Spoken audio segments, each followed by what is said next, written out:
창세기 35장. 창세기 35장입니다.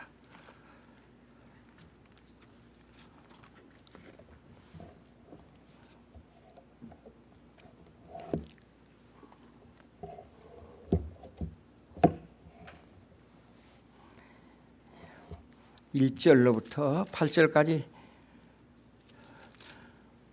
교독하시겠습니다. 창세기 35장 1절 제가 읽습니다. 하나님이 야곱에게 이르시되 일어나 베델로 올라가서 거기 거주하며 네가 네 형 에서의 낯을 피하여 도망하던 때에 네게 나타났던 하나님께 거기서 제단을 쌓으라 하신지라.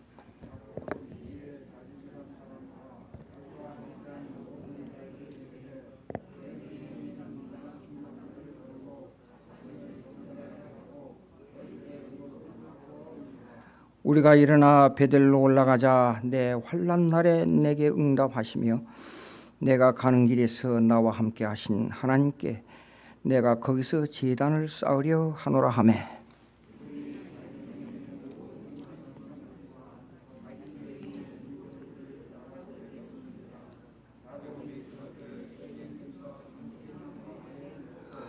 그들이 떠났으나 하나님이 그 사면 고을들로 크게 두려워하게 하셨으므로 야곱의 아들들을 추격하는 자가 없었더라.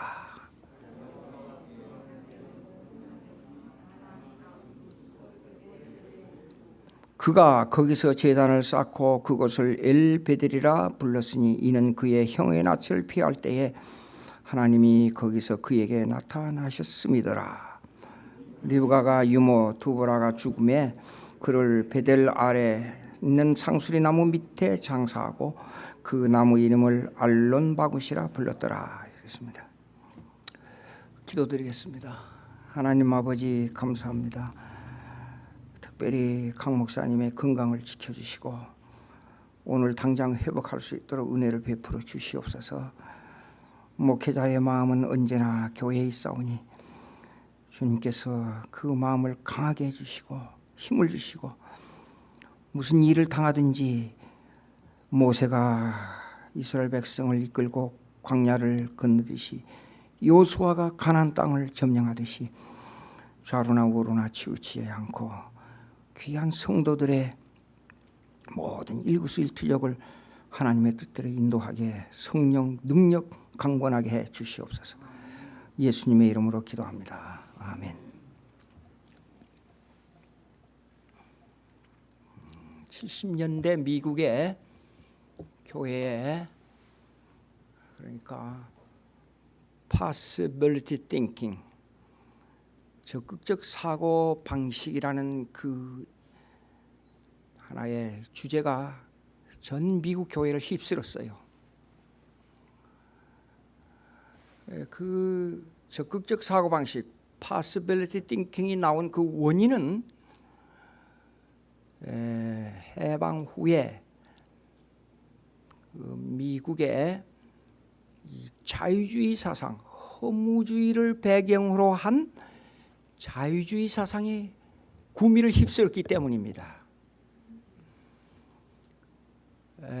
그것이 사회적으로 나타나고 이 일반 문화 교육계까지 그 나타난 그 내용이 여러 가지가 있는데 교육계에 나타난 원인이 있고 그다음에 젊은이들에게 음악계에 나타난 원인이 있고 정치계 사회에 나타난 원인이 있습니다. 그 한 예를 들자면 해방 후에 countercultural movement 그러니까 반문화 운동이 일어났어요. 그 이유는 2차 대전이 일어나고 나서 모든 사람들이 이 문명에 대한 회의가 일어났어요. 이렇게 사람을 많이 죽이는 문명이 무슨 소용이 있느냐. 그 아인슈타인이 그 상대성의 원리와 그로 인한 그 원자폭탄을 만들 때에 그가 죽으면서 하는 말이 이걸 절대로 이 문명의 이기를 사람을 상하게 하는데 사용하지 말라고 2번, 3번 부탁하고 세상을 떠났어요. 그럼에도 불구하고 이 문명의 이기는 사람을 너무나도 많이 죽이고 2차 대전으로 말미암아 사람들의 마음이 피폐하고, 그러니까 19세기 말부터 있었던 킬케가드, 하이데거 이란 그 실존주의적 허무주의가 전혀 그 인정을 못 받다가 그 2차 대전이 끝나고 사람들이 허무한 마음을 메꾸는데 이것이 이 사상이 폭발하기 시작한 겁니다. 카운터컬처 무브먼트가 뭐냐? 반문화 운동이 뭐냐? 현상적으로 나타나는 것이 젊은이들의 3일체가 있습니다. 저체 가지고 있는 것은 뭐냐면 통기타의 생맥주, 그 다음에 모습은 장발에 찢어진 청바지, 그 다음에 그의 하는 행동은 불협화음으로 막 악을 쓰는 노래, 이 정통적인 음악이 아니고 막 소리를 지르는 발악하는 노래를 부르는 이 세 가지가 있었습니다. 이것이 도시 속으로 파고 들어왔어요. 문화에 대한 반대운동. 2차 대전으로 말미암아 왜 이렇게 사람이 많이 죽였느냐? 2차 대전이 끝나고 나서 전쟁을 경험한 피를 본 젊은이들이 이 사회 속에서 발붙일 곳이 없는 마음에 허전한 것을 메꿀 수가 없었어요. 길거리에서 둘러서 건하게 취한 모습으로 막 노래를 부르고 장발을 가지고 목욕도 하지 않고, 그래서 나체족을 만들어서 저기 겨울이 없는 해안가로 가서 에덴으로 돌아가자 하는 운동을 일으켰습니다. 거기에 곁들여서 음악이 어떻게 발전됐냐? 맨 처음에 비틀즈로 나왔습니다. 그 다음에 락앤롤, 그 다음에 헤비메탈, 그 다음에 랩송 이렇게 나왔어요. 그러니까 노래가 어떻게, 요즘은 이런 노래 찬송가 이 교회 속에도 이 노래죠. 오, 해도 가만히 있다가 한참 있다가 교회까지 들어와서 예수 그리스도가 덩떡 하고 나서 우리를 구원했습니다. 이거 노래인지 중년불인지 몰라요. 여러분, 미국 와서 공부하면서 이게 이 문화를 알기 위해서 제가 할리우드를 여러 번 방문한 적이 있어요. 할리우드 가니까 사타닉 바이블이 있어요. 사탄 성경. 여러분 그거 있습니까? 지금도 가지고 있어요, 제가요. 그런데 거기에 읽어보니까 Jesus Christ is Satan 그렇게 나와요. 예수 그리스도는 사탄이야. 사탄으로 들어가는 것이 구원이야. 그래서 무슨 노래를 부르냐 이 사람들이요. 그 랩송이나 그 헤비메탈 같은 거 보십시오. 막 소리, 집에 여러분 보면 그런 노래 부르죠. 근데 그 가사 내용이 이렇습니다. I wanna drink your blood. 내가 너의 피를 마시고 싶다. 이런 가사가 막 아주 이 살이 떨리는 가사들이 막 나와요. 영어로 알아들을 수가 없어요. 그걸 천천히 일부러 느리게 해, 녹음을 해가지고 느리게 해가지고 천천히 들어보니까 그게 그런 내용이에요. 예? 근데 이 운동이 에덴으로 돌아가자. 이 반문화 운동이 먹고 살아야 되고 일해야 되고, 인간은 하나님으로부터 노동명령을 받았잖아요. 그렇죠? 일하면서 이 노동 속에서 투쟁하면서 살도록 인간이 범죄의 대가로 그렇게 살게 돼 있어요, 인간은. 그런데 그것을 포기해버리니까 먹을 수 있어요? 마실 수 있어요? 생활이 안 되는 거예요. 그래서 이 운동이 카운터컬처럴 무브먼트로 니오 카운터컬처럴 무브먼트, 그러니까 반반문화 운동을 일으켜요. 반반문화 운동이 뭐냐? 이 운동을 도시 속으로 끌고 들어오는 거예요.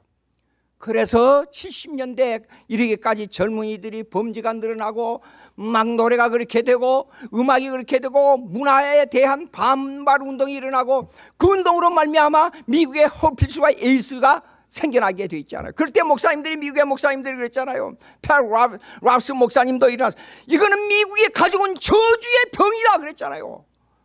예? 그분이 대통령 선거에 나와가지고 3번째 2표를 얻었잖아요, 당시에. 여러분 젊은이들 내 얘기를 자세히 들어보세요. 그냥 문화 속에 휩쓸려가는 운동이, 그것이 그냥 들어가는 게 아니라 거기에 악마가 들어있다는 걸 알아야 됩니다. 우리 사라가 공부를 하는데 1, 2학년 때 우등생이었어요. 근데 초등학교 3학년을 올라가요. 성적이 갑자기 떨어져요. 이게 분명히 문제가 있다. 학교에 가서 선생이 하는 것을 자세히 보고 있다. 그 이튿날 30분 일찍 갔어요. 그래서 내가 사라 아빠 알고 있다 그래요. 그 사람들은 항상 조사를 하니까. 그래서 이 얘기를 잠깐 했어요. 그래서 애를 좀 훈련시켜서 공부를 시키면 좋겠다 그랬더니 You know what? 그러더니 happiness, what is happiness? 행복이 뭐냐고 자꾸만 물어보는 거예요. 그래서 그거는 훈련하고 하나님의 뜻과 영광을 I know you are church pastor. 당신 목사인 줄 알아. 그래도 그게 틀렸다는 거예요. 날 보고. 행복이 뭐냐? 제가 원하는 대로 자꾸만 뒤에서 북돋아줘요. 행복은 원하는 대로 해줘요. 그럼 범죄하고 싶다 그래도 원하는 대로 해줘요? 여러분 고등학생들 3학년을 졸업하고 나오는 이 사회를 잘못 보고 미국을 잘못 해석하고 하나님을 잘못 아는 애들이 나가서요 고등학교 3학년 졸업할 때까지 Yes, okay, no problem, go ahead, yeah, no problem, go ahead, go ahead 자꾸만 칭찬하는 교육 해가지고 고등학교 3학년 졸업하고 탁 나오니까 직장이 제대로 잡혀요. 이 사회는 투쟁의 장소입니다. 생명을 거는 투쟁의 장소입니다. 마음대로 안 되거든요. 그러니까 총을 가지고 은행을 털고 범죄를 하면 나에게 어떤 결과가 오는 줄도 모르고 범죄를 하는 이런 무식한 상태로 들어간다 그 말이에요. 칭찬 교육 좋습니다. 근데 교육학적으로 교육 심리학적으로 볼 때 13살 이내는 애들이 훈련하고 기억하고 자꾸만 외우고 자꾸만 훈련하고 하는 교육이 우선돼야 됩니다. 이 논리와 머리가 논리화될 때는 교육 심리학적으로 만 15살 그러니까 16세가 돼야만 논리학이 발달되는 겁니다. 근데 어려서부터 칭찬하고 논리로 내버려 두고 그러면 되냐 그 말이에요. 안 됩니다. 그러니까 프라그마티즘의 교육론이라는 게 있어요. 존 두이가 시카고 유니버시티에 교수로 있었던 그 존 두이는 이렇게 말했어요. 어린애들 때부터 지금은 도덕교육 필요 없다. 문화가 발달되니까 기계교육이 우선돼야 된다. 그래가지고 도덕교육을 폐지운동을 일으켰잖아요. 그래서 그걸 갖다가 프라그마티즘의 교육론이라 그래요.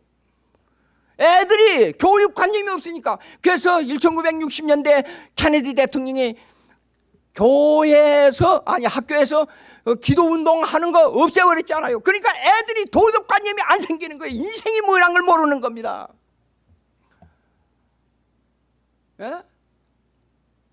왜 이런 운동이 벌어졌어요? 그거는 기독교의 타락 때문에. 기독교의 타락은 어디서부터 오느냐? 인간의 자유주의 사상에부터 오는 겁니다. 하나님의 주권주의 사상이 들어가지 않기 때문에 이런 사상이 들어오는 거예요. 하나님 중심이 안 된다 그 말이에요. 자 보십시오. 제가 교육학을 공부할 때 제 논문에도 그걸 썼어요. 박사학위 논문할 때요. 뭐야 그러면 이렇습니다. 미국의 교육학 역사를 보게 되면 미국에 50년이 지나도록까지 공립학교가 없었어요. 주정부 학교, 캘스테이트, 그 다음에 UC 학교가 없었어요. 그러면 어디서 공부를 했느냐? 전부 주일학교에서 대학까지 공부를 시켰어요. 그러니까 그들의 대통령은 목사와 같은 아주 철저한 신앙으로 훈련된 사람들이 미국의 대통령이 되었습니다. 그런데 지금은 자유화되어 가고 있어요. 마귀를 노래하는 사타닉 바이블이 나올 정도의 마귀화 되어가는 이런 사회가 되어가고 있습니다.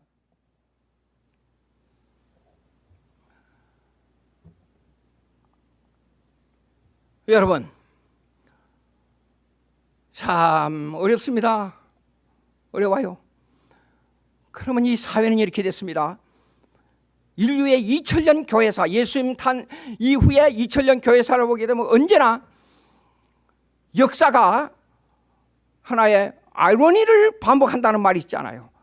그 교회사적으로 볼 때 아이러니를 반복한 역사가 계속 번복되어 왔어요.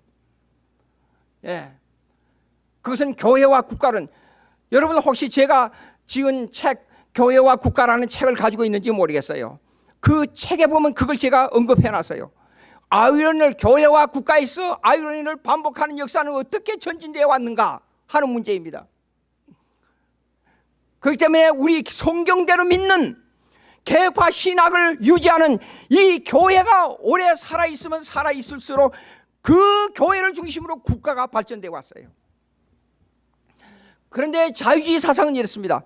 거기서 쳇바퀴를 돌아요.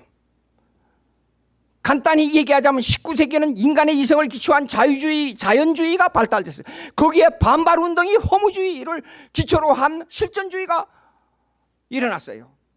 그 실존주의의 영향의 파생으로 또다시 반대운동이 일어난 뒤 20세기에 신학의 정통신학을 버리는 난장판 신학이 된 거예요. 그 운동이 사회적으로 나타나는 것이 바로 반문화운동, 반반문화운동이에요. 그런데 이 운동을 반대로 해서 끌고 들어오는 사상이 있었는데 그게 교회에서의 적극적 사고방식이라 그래요. Possibility Thinking이라 그래요. 그러니까 난장판 신학, 막 형편없이 이것도 아니고, 여러분 그러지 않아요? 성경에 이렇게 말하니까 그렇게 된다. 그러면 대부분 사람들이 자기도 모르는 자유주의 사상에 들어있는 사람들이 이렇게 말합니다. 성경에는 그러지만 나는 이렇게 생각한다. 그러면 그럼 너도 오라. 그런데 나는 이렇게 생각한다. 그 사상이 무슨 사상이냐? 사실상 성경을 반대하는 자유주의, 단순하게 자유주의 사상이라기보다도 난장판 신앙의 사상이에요. 이것도 옳고 저것도 옳고, 유교도 종교요, 기독교도 종교요, 불교도 종교요, 모하메도 종교요, 다 종교라 하는 겁니다. 그런 사상이 교회 안에 들어와 있어요. 그런 사상이. 이거는 19세기 자연주의 종교사학파라 그래요. 독일 말로 롤리기언스 게시크트 리셰 슐레라 그래요. 이 사상이 교회 안에 들어왔어요. 교회 안에. 그러니까 이 사상의 마음들을 끌어가지고 어떻게 이끌으냐 고심하다가 적극적 사고방식이 나온 거예요. 적극적 사고방식이 뭐냐? 세 가지 종류가 있어요. 첫째, 팝사이콜로지. 팝사이콜로지는 뭡니까? 대중심리학법이에요. 대중심리학법. 이걸 주장한 사람이, 대표적인 사람이 여러분 잘 아시죠? 로버트 슐러, 그 다음에 노먼 빈센트 퓨. 심리적으로 어려서부터 모든 일을 적극적인, 무조건 부정은 무조건 다 틀렸어. 적극적인 생각을 가지고 도전해. 그러면 잘 되는 거야. 근데 이것이 현실주의예요. 하늘나라에다가 초점을 두고 하나님의 주권에다 초점을 두는 게 아니에요. 예? 여러분, 아무리 어려운 일이 있어도 공산당이 와서 교회를 다 폭발시켜도 내 하나님을 향한 그 신앙은 지켜야 되지 않아요? 그렇지요? 그런데 교회 천주교로 넘어가 버렸어요. 아시죠, 여러분들?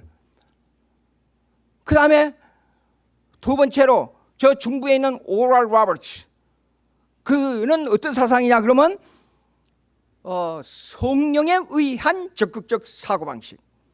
성령에 충만하게 되면 모든 부정이 없어지고 여러분들 마음이 편안해지고 모든 일이 잘 된다. 성령으로 말미암아. 근데 1980년대에 들어와서 그분이 재밌는 일이 있었지 않아요? 하나님께서 나에게 올해 안에 100만 불을 주시기로 약속했다. 성령으로 응답받았다. 근데 해가 다 지나도록 100만 불이 안 됐어요. 목문운동을 했는데. 그러면 성령이 거짓말쟁이가 된 겁니까? 하나님이 거짓말했어요. 그렇죠? 예. 그러니까 성령은 하나님의 인격입니다. 우리 인간의 의지에 따라서 움직이는 게 아니에요. 그런데 그걸 내 인격대로 움직이는 하나님으로 만들어버린 거예요. 이것이 인간의 의지를 주장하는 자유주의 사상이라 그 말이에요. 그 다음에 세 번째로 믿음에 의한 적극적 사고방식. 지금 한참 대단히 인기를 일으키고 있는 사람, 조엘 오스틴. 오스틴 그 아버지가 목사였는데 5,000명의 성도를 일컫는데 지금은 10,000명이 넘는다 그래요. 예. 믿음. 자 보십시오. 여러분, 이스라엘 백성이 애굽을 나왔을 때 믿음이 강했기 때문에 나왔어요? 조건 없이 이끌고 나왔지 않아요, 모세가. 하나님의 뜻에 의해서. 그리고 가나안 땅을 점령할 때 그들의 믿음이 좋아서 믿음을 보시고 하나님께서 그들의 적극적인 믿음을 보시고 가나안 땅으로 인도해냈어요? 아니에요. 40년 광야 생활하면서 가장 불평하고 원망하고 시비하고 적극적인 믿음이 없었어요, 사실상. 그런데도 하나님께서 왜 이끌었냐? 그러니까 우리의 신앙은 소극적인 것 같지만은, 부정적인 것 같지만은 철저하게 하나님의 주권 신앙이 돼야 돼요. 하나님 중심이 돼야 된다, 그 말입니다. 예? 이게 아주 중요합니다. 그러니까 성도는 이 적극적인 사고방식보다도 섭리적 신앙, 하나님의 주권 신앙, 하나님의 뜻에 따르는 신앙, 가난해도 하나님의 뜻이요, 부자가 돼도 하나님의 뜻이요, 잘 돼도 주님께 영광이요, 못 돼도 주님께 영광이요, 내게 주어지는 환경이 무엇이든 간에 여기에는 하나님의 엄청난 깊은 숨어있는 뜻이 있다는 걸 알고 언제나 하나님을 떠나지 아니하는 신앙이 되어야 된다, 그 말이에요.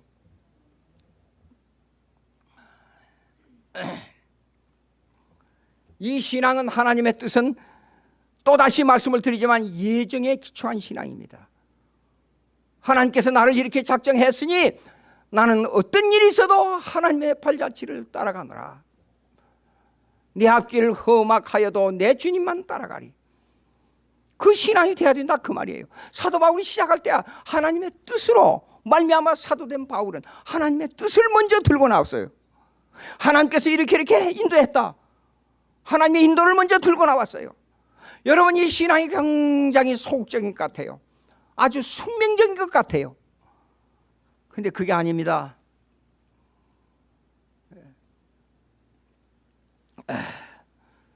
자, 오늘 여기서 우리가 생각할 게 있는데, 그것이 이런 내용을 가지고 여기에 비추어서 야곱의 발자취를 한번 생각해 보자, 그 말입니다. 야곱이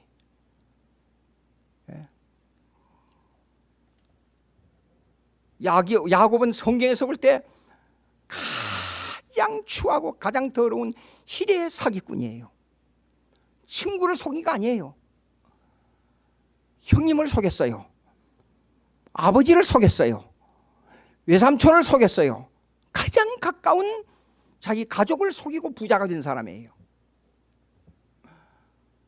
생각해 보세요. 만약에 야곱이 같은 사람이 내 친구가 됐다고 생각해 보세요. 이 사람하고 친구 하겠어요? 이걸 알고 있었다면 절대로 나는 친구 안 합니다. 에서는 아주 단순한 사람이에요. 의리가 있는 사람이에요. 자기 아버지가 야곱이가 고향으로 돌아온다고 할 때에 빨리 아버지에게 돌아가자고 말한 사람이 에서예요. 그런데 하나님의 주권적인 입장에서 생각해 보자고요. 하나님의 주권적인 입장에서, 그런데 태초의 창세전의 예정 가운데 나는 에서는 미워하고 야곱은 사랑하기로 결정했다 그랬어요. 하나님 앞에서는 아무리 작은 죄라도 회개하지 않고는 용서받을 수 있는 죄가 없어요. 아무리 큰 죄라도 하나님께 회개하면 모두 다 용서해 주는 하나님이세요. 그러니까 용서하기로 결정한 거예요, 하나님께서는. 그런데 이것이, 이 신앙이, 하나님을 믿는다는 이 신앙이 완전히 하나님의 주권주의 신앙으로 들어가기 전에 야곱은 하나님을 믿음으로 받아들이지만 순간순간 변해요. 유리할 때는 유리한 쪽으로 붙었다가 불리할 때는 아이고 날 죽여주십시오 하고 목을 내미는 사람이에요. 아주 간사하기 그지없는 사람이에요. 저도 그런 사람이에요. 여러분들은 안 그럴 줄 믿습니다. 인간은 똑같아요. 유리하면 가장 친한 사람이 되고 불리하면 가장 미워하는 사람이 돼요. 자, 그 역사를 한번 보십시다. 분석해 보자고요. 야곱이 형의 장자권을 뺏어서 도망갔어요. 구약의 장자권은 아주 중요합니다. 이건 타이팔라지 모형론입니다. 이 모형론 무엇인가니 예수님이 우리의 맏아들이에요. 가장 큰 형님이에요. 그러니까 예수님이 우리를 보고 형제가 아니라 그랬잖아요. 그러면 그것을 알게 하기 위해서 구약에는 장자의 고난을 부여해 줬는데 형제간이 10명이 되건 20명이 되건 간에 그 재산을 반으로 나눠 가지고 큰아들에게 반을 주고 나머지를 가지고 형제간들이 갈랐었어요. 이게 장자의 고난이라는 것은 엄청납니다. 그러니까 마태복음 보게 되면 전부 장자의 고난의 족보예요. 그렇기 때문에 장자의 고난을 얻는다는 것은 아주 자기에게 복을 얻는 가장 중요한 근원이 되는 이 하나의 이 명칭이에요. 그런데 이걸 뺏어버렸어요. 근데 이 바보, 멍청이, 이 단순하고 순진한 에서는 그걸 팥죽 한 그릇에 배고프다고 팔아버렸잖아요. 왜냐? 인간은 먹고 사는데 초점을 맞추니까 미래를 생각하지 못해요. 우선 자기의 육신의 평안을 우선으로 생각하기 때문에 얼마든지 그런 일이 벌어져요. 저부터도 그런 일을 하고 있으니까. 하나님의 이름, 장자의 명분을 중요시하지 않는다 그 말이에요.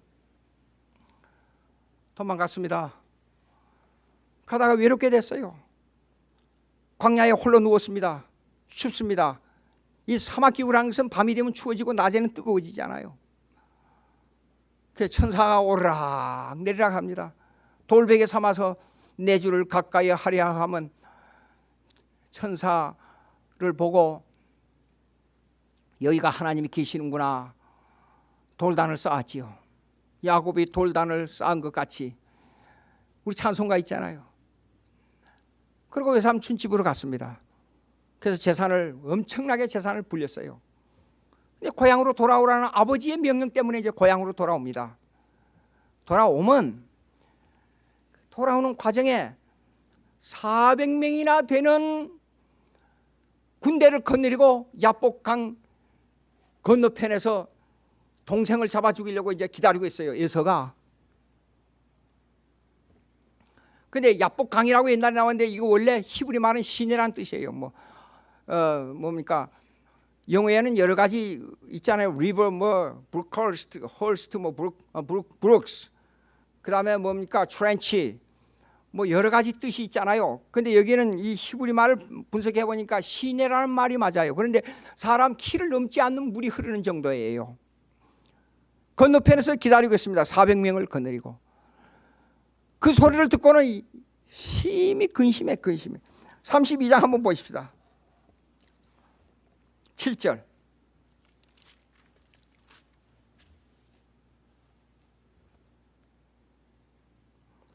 다 같이 읽습니다.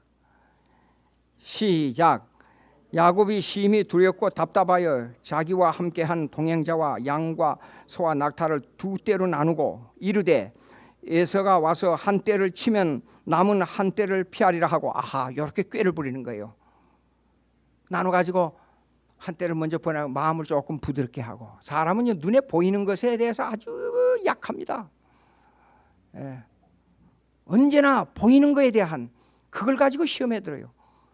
맨 처음 보암직도 하고 믿음직도 하고 먹을 만한 것도 하고 한 그 행위 언약을 지키라고 했는데도 선악과를 따먹고 말았잖아요. 눈에 보이는 게 아주 중요합니다. 그래서 눈에 보이는 걸 가지고 그 물질에 마음이 좀 누그러질까 하고 떼를 나눠 가지고 보낸 거예요. 자, 이제 그 다음에 또 나누고. 근데 마지막 얘기 봅시다. 그러면 또 하나 22절 한번 보시겠습니다. 22절.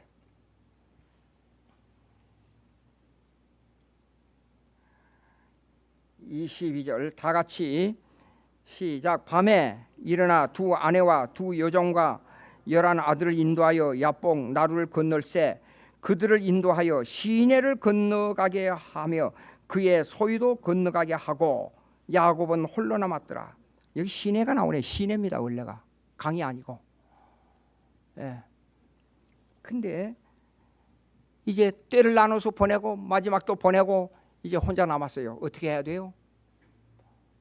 가만히 기다리고 있는 게 아니라 이제 기도를 시작하는 거예요. 하나님 도와주시옵소서. 여러분 이런 경험 있어요? 저 사람하고 나하고 문제가 생겼어요. 그 사람이 나를 약점을 가지고 나를 공격할 것 같아요. 근데 나는 무언가 일을 해야 돼요. 근데 내 힘으로, 내 능력으로, 내 인간의 지혜로, 내 생각으로, 내 의지로, 내 물질로 가지고 그 사람의 마음을 감동시킬 수 있는 방법이 없어요. 어떻게 해야 돼요? 아무리 생각해도 방법이 안 돼요. 내가 군대 사령관이 되면 군대를 통원해서 그 사람을 잡아다가 어디다가 집어넣어 놓고 꼼짝 못하게 해서 돈을 그냥 엄청나게 퍼부어주면 모르겠지만 그럴 힘도 없어요. 완전히 홀몸이 됐어요. 야곱이 홀몸이 됐어요. 홀몸이. 어떻게 해야 돼요? 나는 분명히 어느 목적을 가지고 내가 나쁜 일을 한 게 아니라 나를 위해서 일하는 게 아니라 하나님의 선한 목적을 가지고 일을 해야 돼요. 이제는. 그때는 목숨 걸고 하나님께 회개하는 기도로 들어가야 돼요. 회개로. 천사와 이제 씨름을 했습니다. 혼자 남았습니다. 계속 기도해요. 25절 보겠습니다. 자기가 야곱을 이기지 못함을 보고, 이건 자기가 누구의 천사예요. 근데 일하는 사람은 천사입니다. 일하는 하나님의 대리자가 누구냐? 천사입니다. 그러니까 하늘나라에 가면 천사가 우리의 신부는 우리의 종입니다. 우리가 왕이에요. 하늘나라를 그냥 가서 시간의 연속 그냥 즐거움 그렇게 생각하면 안 돼요. 엄청난 능력을 바라는 왕 노릇을 한다 그 말이에요. 이기지 못함으로 허벅지 관절을 치매 야곱의 허벅지 관절이 그 사람과 씨름할 때 어긋났더라. 도저히 천사가 못 이길 정도의 강렬한 기도를 한 겁니다. 26절 읽습니다. 그가 이르되 날이 세려하니 나로 나가게 하라. 야곱이 이르되 당신이 내게 축복하지 아니하면 가게 하지 아니하겠나이다. 날이 셀 때까지 붙잡고 기도를 하는데 환도뼈를 쳐가지고 어긋나 나서 몸이 불편한데도 불구하고 그를 붙잡고 안 놓아준 거예요. 그 사람이 그랬지만 이건 천사입니다. 여기에는요. 내 이름이 뭐냐 물었어요. 내 야곱입니다. 야곱은 뒤꿈치를 잡았다. 이거 아주 중요해요. 뒤 발꿈치를 잡는 게. 이건 뭐냐 그러면 장자권에 대한 투쟁이에요. 아주 중요해요. 다말이 아기를 낳을 때 하나 밀어놓고 다시 나오고 그랬잖아요. 그 장자권에 대한 다툼이 뱃속에서부터 시작되는 거예요. 이거는 우리 성도들이 하나님의 예정 가운데 택함을 받았지 않아요. 그러니까 우리는 성도들은 절대로 하나님께서 우리에게 주어진 장자권을 남에게 빼앗기지 않게 한다는 말입니다. 안심되지 않아요? 가만히 계시는 거 보니까 별 감흥이 없는 것 같아요. 장자권 우리 안 뺏깁니다. 절대로. 범죄하세요. 범죄해. 얼마든지. 근데 그 마음이 제가 신학교에서 강의하다가 성화로는 강의를 쭉 하다 보니까 그러면 우리 마음대로 범죄해도 되겠네요 그러더라고요. 인간은 자꾸 넘어진다고 그러니까. 그래요? 그러면 범죄하세요. 내가 그래서 범죄해. 마음대로 가서 죄 짓고 도둑질하고 마음대로 하세요. 그러고 난 다음에 그 마음이 얼마나 고통스러운지 한번 겪어보세요. 남에게 드러나지 않는 이렇게 내 마음의 양심을 가지고 있고도 이렇게 고통을 당하는데 그 범죄하고 얼마나 마음이 편한지 한번 경험해 보세요. 그런 겁니다. 자, 뒤꿈치를 잡는다는 것은요, 내가 먼저 형님이 되겠습니다. 장자권을 주세요. 몸부림치고 잡는 그 사람이 야곱이에요. 천사하고 씨름할 때도 그 성질을 그대로 가지고 있어요. 자기가 아무리 잘못하고 아무리 그래도 자기의 목적을 달성하기 위해서는 남의 발꿈치를 잡아서 뒤로 칠지라도 자기는 거기에 올라서겠다는 거예요. 아주 지저분한 사람이에요. 한마디로. 근데 나는 하나님을 생각할 때마다 나는 어떤 데는 기도할 때마다 이런 기도를 해요. 하나님, 나 야곱입니다. 나를 그냥 이대로 어떻게 하시겠습니까? 날 좀 도와주세요. 그렇게 기도할 때가 많아요. 나 야곱이에요, 야곱. 야곱을 사랑하기로 했잖아요, 하나님. 야곱 좀 사랑해 주세요.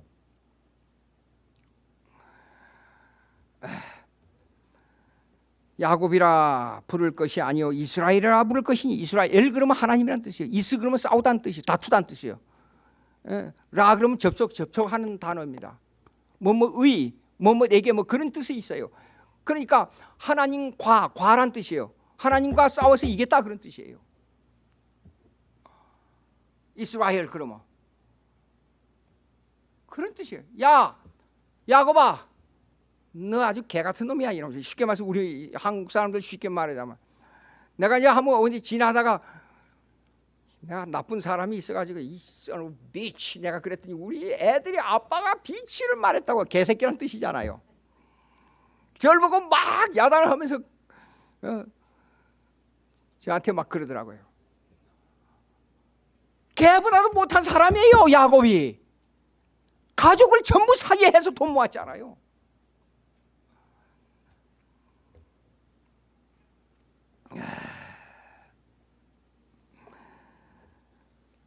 자, 축복을 받고 복을 받고 마음의 평안을 가지고, 여러분요 저 사람하고 나오고 뭐 우리 해도 해결할 점이 없는데 내가 하나님 앞에 깊이 회개하고 마음의 평안을 얻을 때, 그 평안은 여러분들 경험해 보셨어요? 그거는 세상에 한국 땅을 다 주는다 해도 그것보다도 가지는 더 마음의 평안이 없어. 그보다도 더한 평안이 내 마음에 들어와요. 야복강을 야복 시내를 이제 건너게 됐어요. 자 보세요. 야곱이 하는 집 좀 보세요. 이게 참 이 사람 33장 한번 보세요. 3절.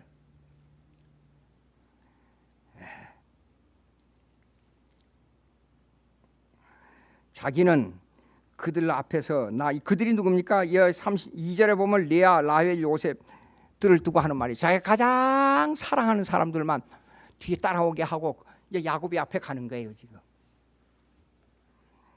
앞에서 나아가되 몸을 7번 땅에 굽히며 그의 형 에서에게 가까이 가니 그랬어요. 7번이라는 뜻은 완전수입니다. 그러니까 완전히 자기는 굴복했다, 항복한다는 의미를 가지고 지금 나가니까, 야 이거는 완전히 나한테 이제 굴복했구나, 야 동생이 이거는 완전히 내 거이 됐구나, 이제 이렇게 마음을 먹은 거예요. 에서가 달려와서 그를 맞이하여 안고 목을 어긋 맞추어 그와 입 맞추고 서로 우니라. 100% 화해가 이루어졌어요. 에서는 야곱의 사기에 넘어간 거예요. 지금요 완전히 넘어갔어요.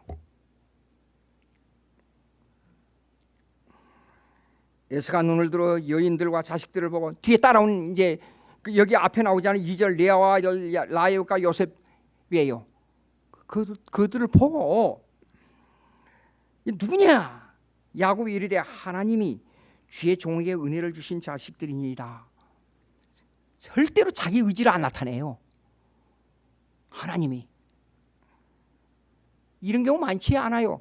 마음속에서는 교만해가지고 마음속에서는 자기가 다 한 것 같이 느껴지는데, 다른 사람의 말할 때는 하나님의 이름을 가지고 이 얘기를 해요. 그런데 그 마음속에는 다른 의도가 들어있어요. 그 의도가 금방 나타났습니다. 야곱에 하나님을 팔아 사기하고 형제간을 팔아 사기하고 뭐도 팔아 사기하고, 이런 사기꾼이 어디 있어요? 난 암만 생각해도, 인간적으로 볼 때, 도덕과 윤리로 볼 때 하나님께서 야곱을 사랑하기로 예정론에 있어 결정했다는 것을 정말로 이해할 수가 없었어요.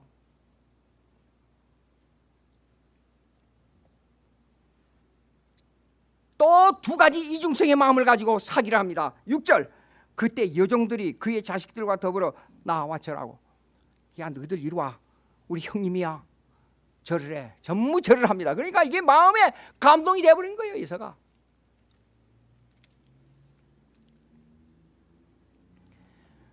자 보세요. 하나님을 팔았습니다.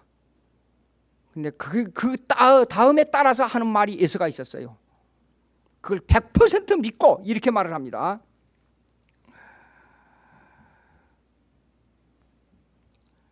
9절 보세요. 9절. 예수가 이르되 내 동생아 내게 있는 것이 족하니 네 소유는 내게 두라. 형님에게 많은 재산을 드리지 않아요. 근데 탁 양보해버려. 아주 의리 있는 사람이 아주 똑똑한 게 아니라 아주 의리 있는 사람, 단순한 사람이에요. 그래서 예수가 친구가 되면요, 내가 사사사사사사 해가지고 속이고 예수의 재산을 다 뺐을 것 같아요. 제 마음에.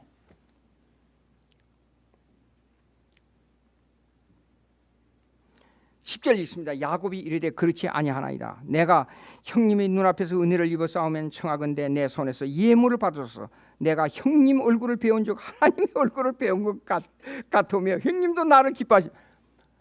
갈수록 사기를 또 하는 겁니다. 형님 그렇지 않습니다. 형님 받으세요. 형님의 얼굴을 보니까 하나님의 얼굴을 배운 것 같습니다.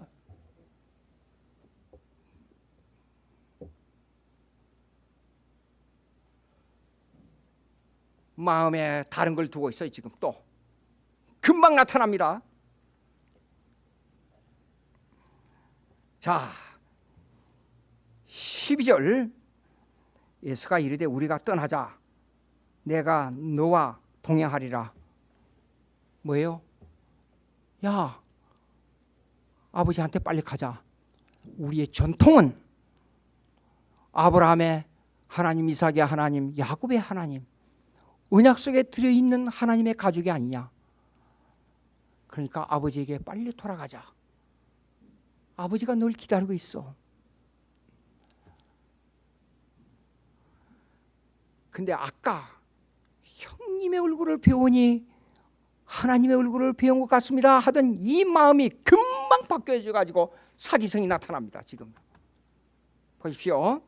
13절 야곱이 그에게 이르되 내 주도 아시거니와 자식들은 연약하고 그것도 말도 제대로 했으면 좋겠는데 형님 하지 않고 주도 그래. 주님이라고 주라고 그랬어요.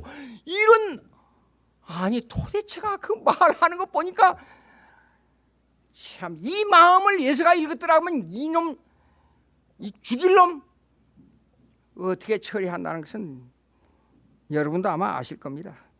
아시거니와 자식들은 연약하고 내게 있는 양떼와 소가 새끼를 데리고 있은즉 하루만 지나치게 모으면 모든 떼가 죽으리니. 이거 뭡니까? 청하건대 내 주는 종보다 앞서가소서. 나는 앞에 가는 가축과 자식들의 걸음대로 천천히 인도하여 세일로 가서 내 주께 나가리다. 이렇게 또 사기를 한 거예요. 형님 먼저 가세요. 저 가축들과 저 우리 애들 보세요. 지금 너무 여행에 지쳤어요. 하루만 걸으면 이거 지쳐 죽게 생겼습니다. 그러니까 형님 먼저 가시면 내가 세일로 가서 편히 조금 쉬었다가 아버지께 나갈 테니까 염려 마소서. 이렇게 사기를 하는 거예요. 그런데 사실 세일에 들어가서 뭐냐면 자기의 엄청난 재산을 가지고 즐겁게 놀고 풍창거리고 한번 기분 좋게 지내자 이런 의도가 숨어 있다는 겁니다.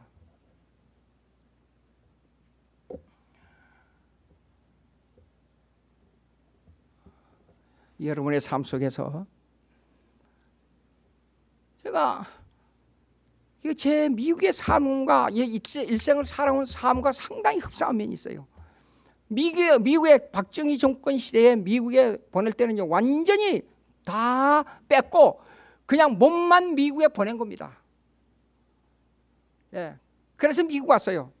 그때 제가 들고 온 돈이 250불. 한국에서 온 돈이 가지고 온 돈이요. 그러니까 알거지 돼서 온 거예요. 근데 여기에서 이루어 가지고 집도 사고 뭐도 하고 일도 하고 여러 가지 일을 했습니다. 근데 조금 풍족하게 됐습니다. 이제 살았으니까 라스베가스도 가보고 뭐도 하고 지금 뭐 여행도 하고 저렇게 브라이스 캐년 뭐 그랜 캐년을 가서 뭐 어쩌고 하고 뭐 지금 충분히 한 몇 년은 마음대로 재밌게 살 수 있다고 생각하고 여러분들이 일생을 그 꿈을 가지고 사는 사람이 있는 것을 제가 여러 번 봤습니다.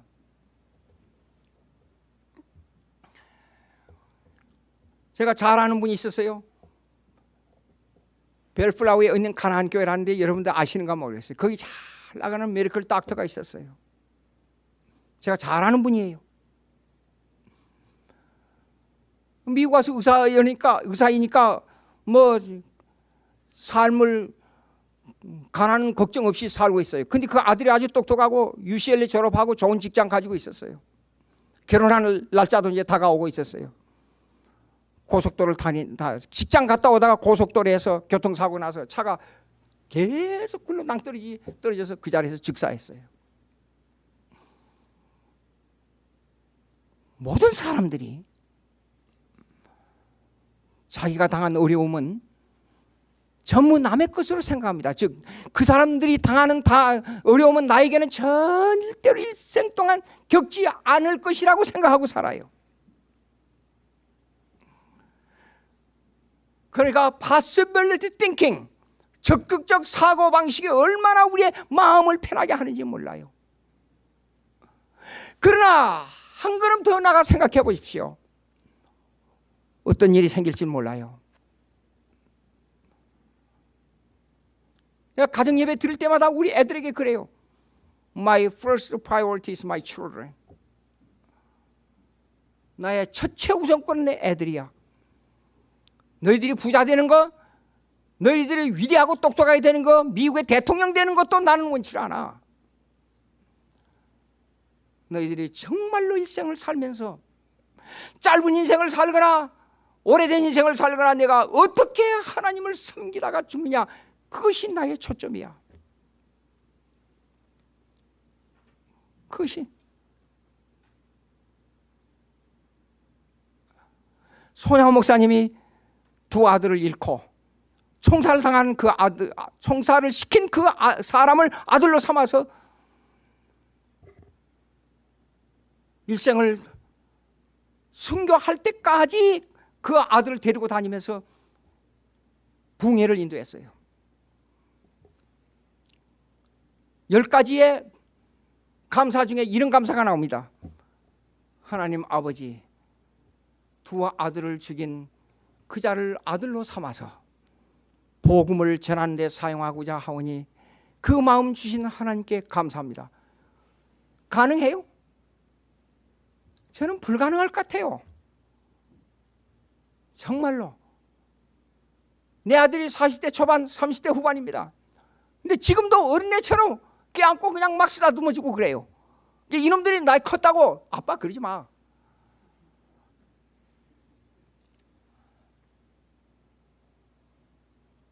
그 귀한 아들을 누가 와서 죽였다고 생각해요. 내가 그 아들을 죽인 사람을 내 아들로 삼을 수 있겠느냐 하는 문제가 나온단 말이에요.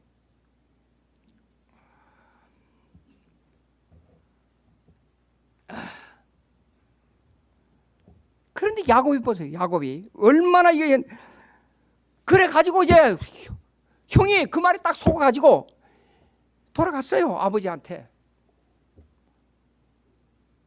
돌아갔는데 가서 이제 재산이 많으니까 이 뭐야 천막떡 치고 이제 거기에다가 이게 보십시오. 어디가 나오냐 그러면 여기 17절로 보니까 33장 17절 야곱은 숫곳에 이르러 자기를 위하여 집을 짓고 그의 가축을 위하여 우리간을 지었으므로 그 땅 이름을 숫곳이라는 건 천막이라는 뜻이에요. 히브리 말로. 그때 당시 천막은 집입니다. 사실상 집을 지은 거예요. 그래서 거기서 이제 가족들하고 이제 가족 뭐 재산이 많으니까 뭐 먹고 마시고 재밌게 됐어요.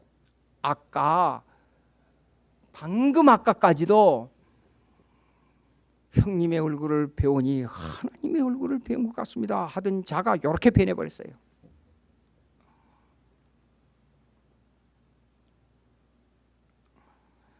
(34장에서부터) 이제 문제가 생겼어요. 자, 여러분 일생을 살면서 조금 좋을 때에 마음을 방탕하게 하면 안 됩니다. 신앙생활이라는 것은 언제나 어제나 오늘이나 초지를 관찰하는 지속성이 있어야 돼요. 옛날에는 예수 믿고 뭐 열심히 일했는데 그거에 통하지 않아요. 여러분 신앙생활을 하면서 이렇습니다.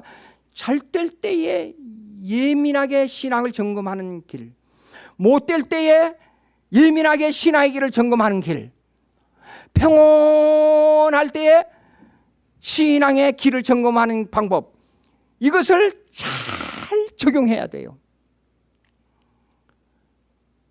평온하게 가니까 그냥 그렇게 사는가 보다 그러지 말고, 긴장을 늦추면 안 돼요. 긴장을 절대로.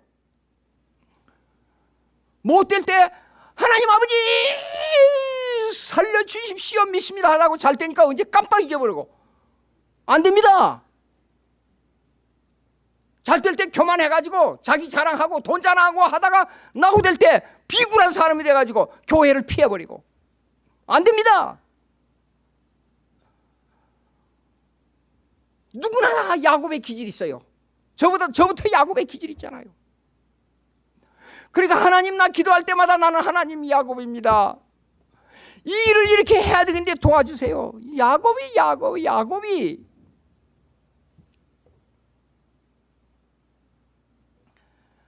여러분들은 의지가 아주 강해서 초지를 관찰을 해서 나갈 줄 알고 있습니다만은,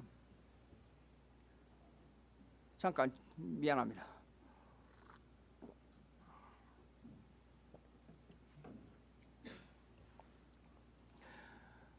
자, 보십시오. 이제 디나 딸이에요. 딸 아주 이뻤던 모양이에요. 아마 미스 코리아 정도는 저리 가라 했던 모양이에요. 잘 살다가 이제 이 세겜 족속들 있잖아요.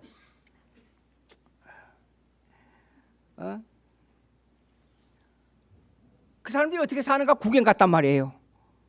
그 추장이 보고, 세겜 족속 추장이 보고 너무나 이쁘니까 이 여자를 끌어다가 겁탈을 했어요. 그리고 결혼하자, 이게 결혼하자고. 근데 이스라엘 백성이 되기 위해서는 남자들이 다 할례 받아야 되잖아요. 그러니까 야곱의 식구들이 조건을 내밀었어요. 결혼하려 그러면, 우리 딸 디나하고 결혼하려 그러면 너희들 남자들 다 할례를 받아라. 그 디나가 너무 탐나니까 전부 이제 할례를 받았어요. 남자들은 이스라엘 백성이 같은 가족이 되기 위해서. 근데 할례를 받아서 누워 있는데 쳐들어가지고 다 죽여버렸어요. 엄청난 사건이 벌어졌습니다. 여러분, 이런 경험 했어요 혹시? 주일날 오늘 엄청난 아프가 어디서 들어왔어요. 사업을 하는데. 그럼 오늘 가서 이 일을 한 2시간만 잘 처리하게 되면 최소한 한 100만 불 아니면 1000만 불이 들어올 것 같아요. 그래서 교회에 알리지도 않고 살짝 가서 이제 사인을 하러 컨트랙 맺으러 갔어요. 갔는데 오다가 사고가 났어요. 또 그런 일은 아니지만은 그와 비슷한 경험을 한 적이 있어요. 하나님을 사랑하는 것은 desire fact, 어떤 팩트에 대한 욕망입니다. 하나님보다도 이것을, 어떤 것을 프라이어리티, 우선권을 두느냐 하는 문제에 시달리는 거예요. 하나님, 나는 어떤 것보다도 하나님을 더 욕심내기 때문에 어떤 사건이 벌어질 때 이거는 내가 인간적으로 손해가 갈지라도 하나님이 원하는 이것을 해야겠습니다. desire fact예요. 물을 떠난 고기가 살 수 있을지언정 나는 하나님 없이는 살 수가 없습니다. 하나님, 내가 손해가 가더라도, 인간적 손해가 가더라도 내가 이것을 해야 되겠는데, 이것을 하면 하나님께서 나에게 반드시 상으로 갚아 주시옵소서. 하나님을 위해 일하는 사람, 여러분, 이런 게 있습니다. 마태복음 25장을 보면 이런 게 나와요. 재판장에 사람들이 쫙 섰습니다. 너 이리 와라. 예, 왔습니다. 야, 이놈아, 예, 내가 살아있을 때 너는 날 배고플 때 음식 한 숟갈도 나에게 주지 않았어. 배고플 때, 목마를 때 물 한 모금도 주지 않았어. 내가 감옥에 갇혔을 때 나에게 돌아보지도 않았어. 이놈아. 아니, 내가 언제 그랬습니까? 예수님, 야 이놈아, 이 소자에게 하는 것이 나한테 하는 것이야. 알았어? 지옥으로 가. 발악해도 소용이 없습니다. 그런데 신앙생활 하던 사람이 심판대 앞에 딱 섰습니다. 마태복음 25장 읽어보십시오. 내 거짓말 아닙니다. 성경 말씀, 하나님의 말씀입니다. 딱 왔었습니다. 너 보니까 내가 목말랐을 때 나에게 물을 주었지, 나 배고플 때 나에게 음식을 주었지, 내가 갇혔을 때 나에게 돌아보았지. 아이고 예수님, 나 그런 적이 없는데요? 언제 그랬어요? 야, 아주 보잘것없는 소자에게 그렇게 했지. 예, 내가 어제 다니다 보니까 불쌍해서 길거리에 모르겠습니다. 하여간 하나님께서는 여러분의 행동을 하나도 빠짐없이 다 기록해 둡니다. 딱 내놨어요. 하나님께서 재판정에서. 생각나는 거예요. 예, 그런 것 같습니다. 예, 그렇습니다. 천사를 동원해서 하늘나라로 가. 여러분 깊이 생각해 보십시오. 마가복음 9장에 보면 이런 게 나와요. 주의 이름으로 물 한 모금, 물 한 잔 대접하면 그걸 기록했다가 반드시 상으로 갚아준다 그랬어요.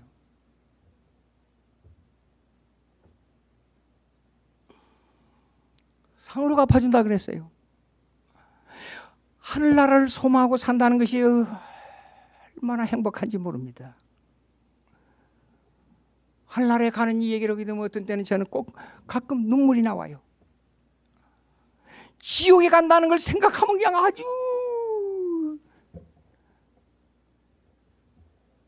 스트레스 정도가 아니에요.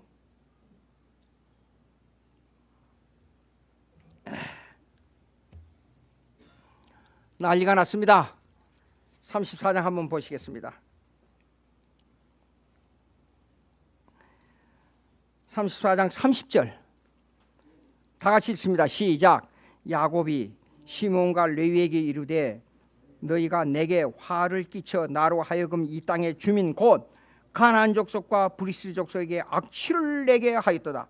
나는 수가 적은즉 그들이 모여 나를 치고 나를 죽이리니 그러면 나와 내 집이 멸망하리라. 야곱의 고백이에요. 아주 작은 일 하나로 시작한 것이 이렇게 엄청나게 큰 결과가 나왔어요.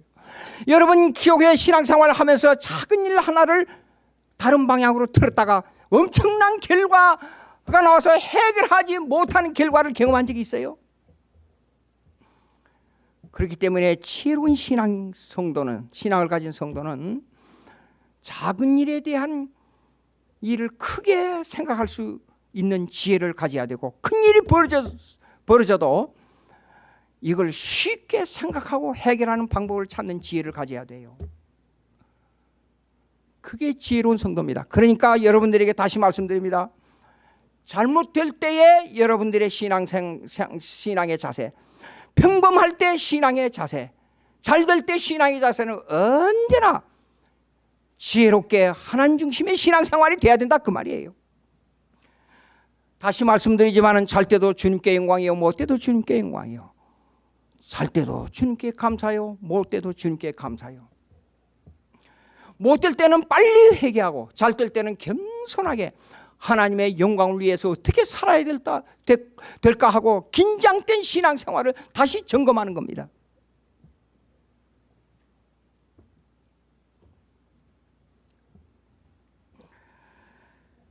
하나님께서 35장 이제 우리가 읽었던 걸로 이제 결론을 지어봅시다.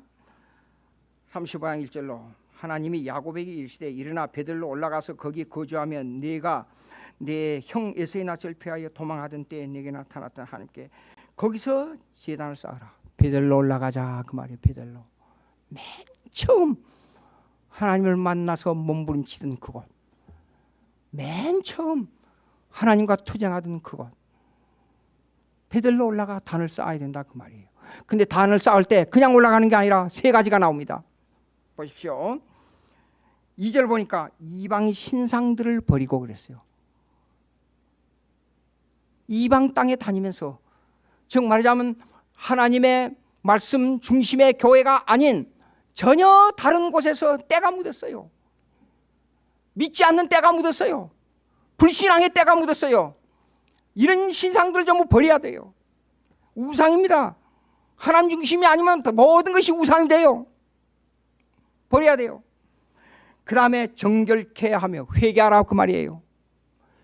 회개는 그냥 하나님 잘못했습니다 아니라 완전히 방향키를 돌려야 돼요. 하나님 쪽으로, 하나님 중심으로 철저하게 방향키를 돌려야 됩니다. 여러분, 회개하고 나면 마음이 얼마나 평안한 줄 아세요? 나의 적이 됐던 사람도 분명히 저 사람의 마음을 감동시켜서 나를 치지 못할 것이라는 확신이 생길 때 내 마음이 얼마나 평안한 줄 아세요? 이제는 죽기를 각오하고 하나님을 위해 살아야겠다는 각오가 속에서 용광로처럼 올라온다 이 말입니다. 그 다음에 세 번째, 너희들의 의복을 바꾸어 입으라. 이제는 외모까지 완전히 바꿔야 돼요. 만약에 제가 설교 올라왔습니다. 머리가 완전히 장발을 해가지고 그 다음에 이 청바지에다가 구멍 뚫린 청바지를 입고 넥타이도 입고 아무것도 없고 이 서스 하나만 입고 또 올라와서 설교한다고 올라와 보십시오. 여러분들 지금 목사야? 제가 한국에 나가서 전철을 타니까 젊은 애들이 전부 청바지에다 구멍 뚫리고 찢어진 옷을 입고 왔더라고요. 그래서 난 처음에 모르고 학생 이리 와봐. 그 학생 그 옷을 좀 기워 입어야지 왜 그러니까 애들이 막 웃더라고요. 나이 든 사람이 그걸 모른다 이게 그게 얼마나 멋있는지 모른다 그래요. 북한에서 온 사람들이요 한국이 얼마나 가난했으면 저렇게 찢어진 옷을 입고 다니냐 그랬다는 거예요.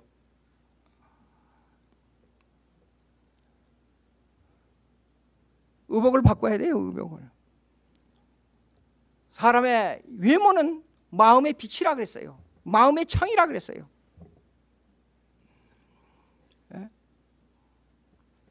그래서 이 말은 뭐냐 그러면 앙과 바퀴 완전히 다 똑같은 신앙의 자세로 돌아가라. 여러분 예수 믿습니다.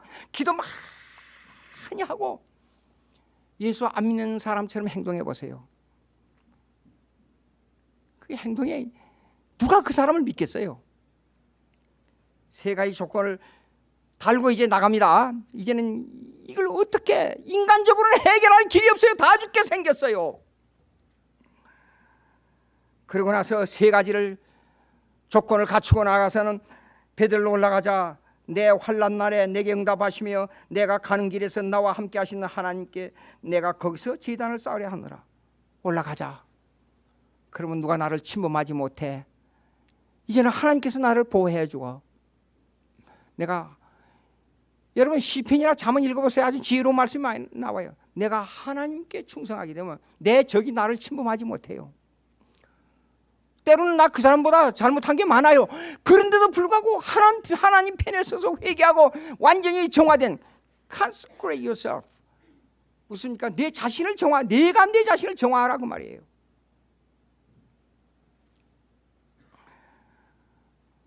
이제 그것이 가족까지 이제 번집니다. 이 세 가지 회개하는 내용이 4절 읽으니까 35장 4절 그들이 자기의 손에 있는 모든 이방 신상들과 자기 귀에 있는 귀고리들을 야곱에게 주는지라 야곱이 그것들을 세겜 근처 상수리 나무 아래 묻고 땅에다 묻어버려야 돼요. 완전히 볼 수도 없게 만들어 버려야 돼요. 내 모습이 사라져야 돼요. 우상과 더러운 것과 옛날에 하던 습관들을 완전히 버려야 됩니다. 새 사람으로 거듭나야 됩니다.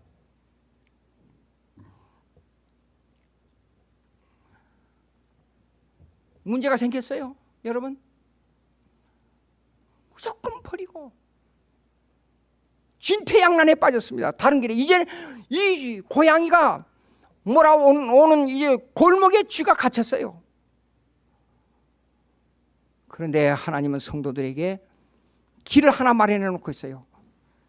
자, 우상을 버리고 정결케 하고 의복을 받고 입고 내게 나와라.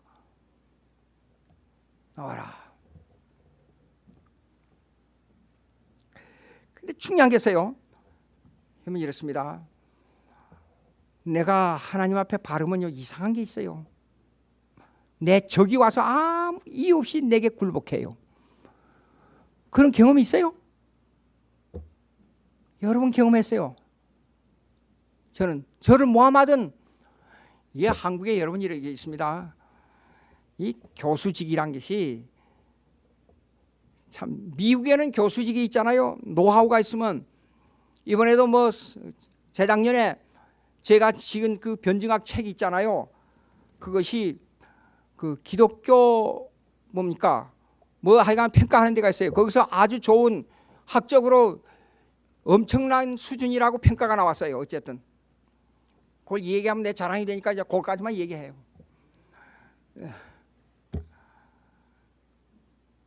그런데 이제 뭐냐면 그런 노하우를 사용해서 거긴 또 70이 넘어서 지금까지 어쨌든 뭐가 있으니까 지금까지 일을 할 수 있게 해주신 하나님께 감사하지요. 65세 은퇴하게 나면 갈 데가 없어요. 총장을 하다가 그만둬도 갈 데가 없어요. 밑에서 치고 올라와서 전부 쫓아내니까. 근데 미국에는 유명한 교수, 능력 있는 교수는 서로 데려가요. 은퇴해도. 제가 배웠던 존 프레인 교수가 있었어요. 그거는 잭슨에 있는 Reformed Theological Seminary에서 그분들 70세 은퇴한 날 그 다음날 전화 와가지고 평상시에 여기서 받던 봉급에 배를 주면서 데려갔잖아요. 예, 그런 노하우를 사용해요. 근데 한국은 아니에요. 근데 앞으로 그러니까 한국에 가서 보니까 기초과학이 안 돼 있어요. 기초과학 머리를 왜 가지고 그냥 전달하는 거예요. 크리에이티브 아이디어가 없어요. 예?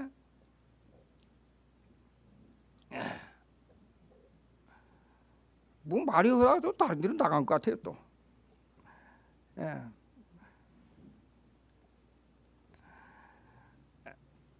그래서 야곱이 이제 그런 적이 있어도 나를 하나님 앞에 바로 되면 나를 추격하는 자가 없더라. 여기 보세요. 5절 읽습니다. 다 같이 시작. 그들이 떠났으나 하나님이 그 사면 골들로 크게 두려워하게 하셨으므로 야곱의 아들들을 추격하는 자가 없었더라.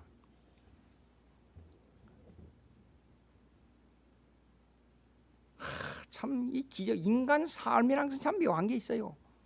인간이 산다는 것이 기적이에요. 서 있다는 게 기적이에요. 말할 수 있다는 게 기적이에요. 먹고 잘 수 있다는 게 기적이에요. 시편 4편 8편을 보게 되면 내가 눕고 자기도 하리니 여호와께서 나를 보호하심이라 그랬어요. 먹고 자는 것은 여호와께서 보호하심이 없으면 여러분들이 먹고 잘 수가 없어요.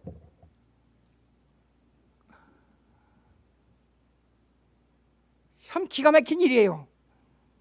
그런데 하나님 앞에 바로 되면 나의 원수가 내게 굴복해요. 회개하시기 바랍니다. 하나님의 보좌를 부여잡고 절대로 놓지 않기를 바랍니다. 성도들이 무슨 일을 당해도 어려운 일을 당해도 하나님께서 성령을 통해서 그를 인도하십니다. 꼭 그걸 믿고 나가야 됩니다. 자 보십시오. 이 책 가지신 분이 많을 거예요 아마. 그래서 내가 이걸 자주 읽어요. 내가 만들었지만 내가 자주 읽어요 이거요. 워스민스터 신앙고백서 18장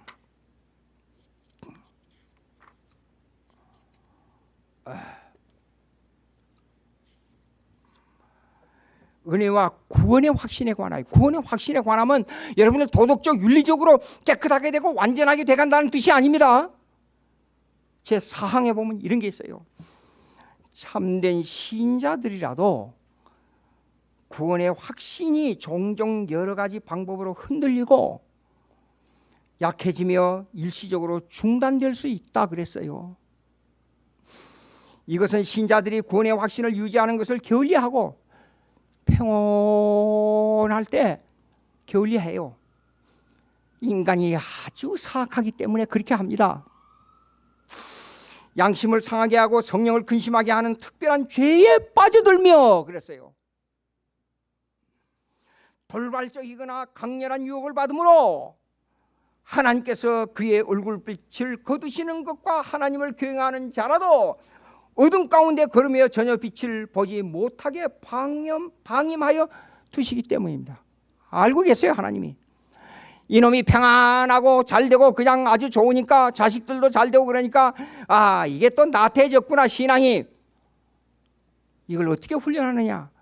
시험에 빠지게 함으로 말미암아 이 시험을 통해서 하나님의 채찍이 그로 하여금 회개하게 한다 그 말이에요. 그러나 신자들은 하나님의 씨와 믿음의 삶과 그리스도와 형제들에 대한 사랑과 마음의 진실성과 의무를 행하는 양심을 결코 완전히 잃어버리진 않아요. 씨가 남아있어요.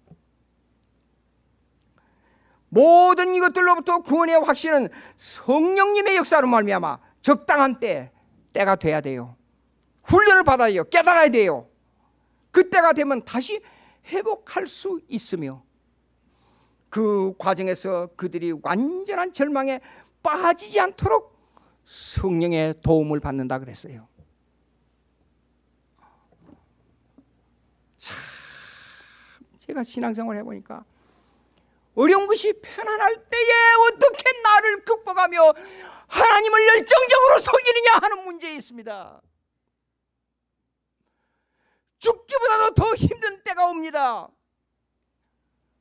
문제를 당했을 때에 하나님을 목숨을 걸고 붙들 때 그때가 오히려 더 눈물을 흘리고 배고플 때에 하나님을 찾는 그것이 더 좋았다 그 말입니다.